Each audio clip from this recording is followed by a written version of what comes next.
नमस्ते बच्चों, मैं अपनी क्लासेस की डायरेक्टर लाइफ प्रोसेस का एक और पार्ट आपके सामने लेकर आई हूँ। हमने लाइफ प्रोसेस में डाइजेशन पढ़ा था, न्यूट्रिशन पढ़ा, ह्यूमन डाइजेस्टिव सिस्टम पढ़ा था और उसी का लाइफ प्रोसेस का ही एक बहुत important part that is respiration. आपको पता है हमारे लिए सांस लेना, रेस्पायर करना, it is very important. Without respiration we can not survive.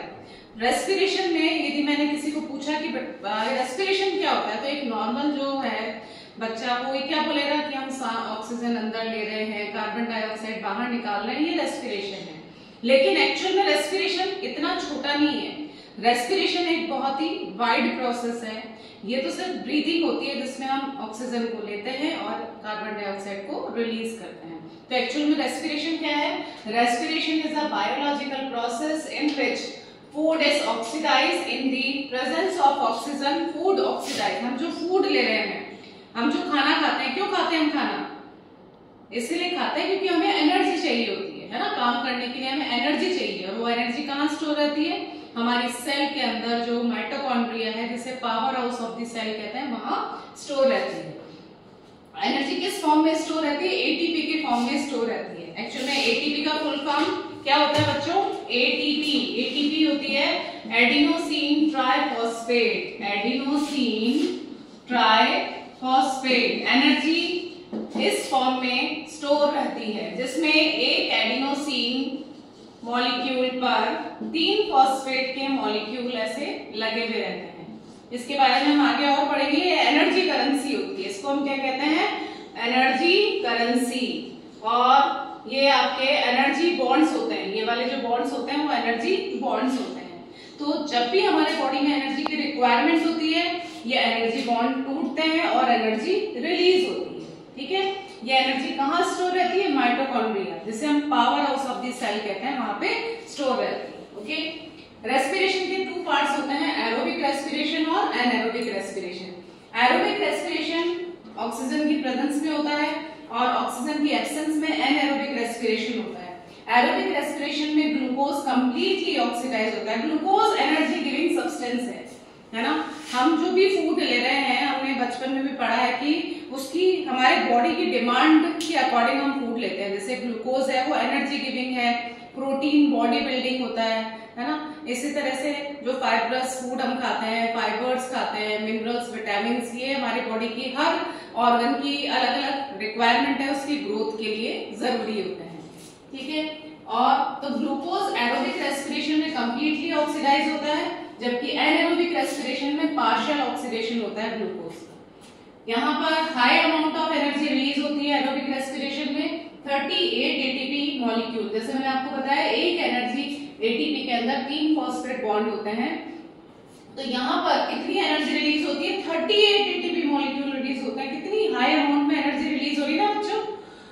Anaerobic respiration में बहुत लेस अमाउंट में एनर्जी रिलीज होती है और जो कार्बन ग्लूकोज है यानी जो फूड स्टफ है, उसका पूरा ऑक्सीडेशन भी नहीं होता है, तो कार्बन डाइऑक्साइड भी रिलीज बहुत लेस अमाउंट में होती है। अब आपकी बुक में एक टॉपिक दे रखा है, various pathways of break down of glucose. बहुत इंपॉर्टेंट टॉपिक है ये। देखो, सबसे पहले जो ग्लूकोज है, जो हम एनर्जी फूड ले रहे हैं, ग्लूकोज, उसका ब्रेक डाउन होता है साइटोप्लाज्म में। साइटोप्लाज्म में क्या होता है? सेल का लिविंग कंटेंट। आपको पता है हमारा जो सबसे स्मॉलेस्ट जो फंडामेंटल यूनिट है दैट इज सेल, है ना।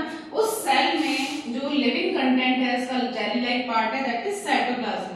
तो वहां पे ग्लाइकोलाइसिस होता है, ग्लाइकोलाइसिस। इसको यदि हम डिवाइड करें तो ग्लूकोज का ब्रेक डाउन होना ग्लाइकोलाइसिस कहलाता है। ग्लूकोज ब्रेक डाउन होता है पायरुवेट में। पायरुवेट में यहाँ पे 6 कार्बन एटम होते हैं और यहाँ पे 3 कार्बन एटम का पायरुविक एसिड बन जाता है। उसके बाद यदि एरोबिक रेस्पिरेशन है तो ये जो पायरुवेट है वो कहाँ चला जाता है? माइटोकॉन्ड्रिया में चला जाता है और वहां पे कंटिन्यू होता है प्रोसेस, जिसे हम क्रेब्स साइकिल कहते हैं। इसमें क्या होता है?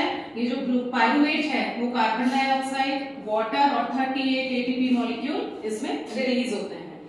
ईस्ट सेल जो फंगाई है, उसके अंदर जो फर्मेंटेशन फर्मेंटेशन प्रोसेस होता है। आपको पता है फर्मेंटेशन बहुत सारे प्रोसेसेस में, जो बेकरी आइटम्स होते हैं उनमें फर्मेंट किया जाता है, ब्रेड बनाया जाता है ना, बहुत सारी चीजें उससे बनाई जाती है फर्मेंटेशन प्रोसेस से। और बीवर्जेस, अल्कोहल, वाइन, ये सब भी इसी से फर्मेंटेशन प्रोसेस से बनाया जाता है, जिसमें फ्रूट जूसेस को फर्मेंट करके उससे ये सब बियर, वाइन, विस्की ये सब बनाया जाता है। तो एब्सेंस ऑफ ऑक्सीजन में जो पायरुवेट है वो किसमें कन्वर्ट होता है? इथेनॉल में, है ना, इथेनॉल में कन्वर्ट होता है। कार्बन डाइऑक्साइड और एटीपी रिलीज होती है, लेकिन यहाँ पे लेस अमाउंट में एनर्जी रिलीज होती है। इसके अलावा जो थर्ड प्रोसेस है वो हमारी मसल सेल के अंदर होता है, जहाँ पे जब हम बहुत जल्दी जल्दी एक्सरसाइज करते हैं, रनिंग करते हैं, वॉकिंग करते हैं, तो आपको पता है बच्चों हम थक जाते हैं। क्यों थक जाते हैं? बहुत इंपॉर्टेंट क्वेश्चन है ये, हर बार आपके बोर्ड में भी आता है, किसी न किसी फॉर्म में आता है।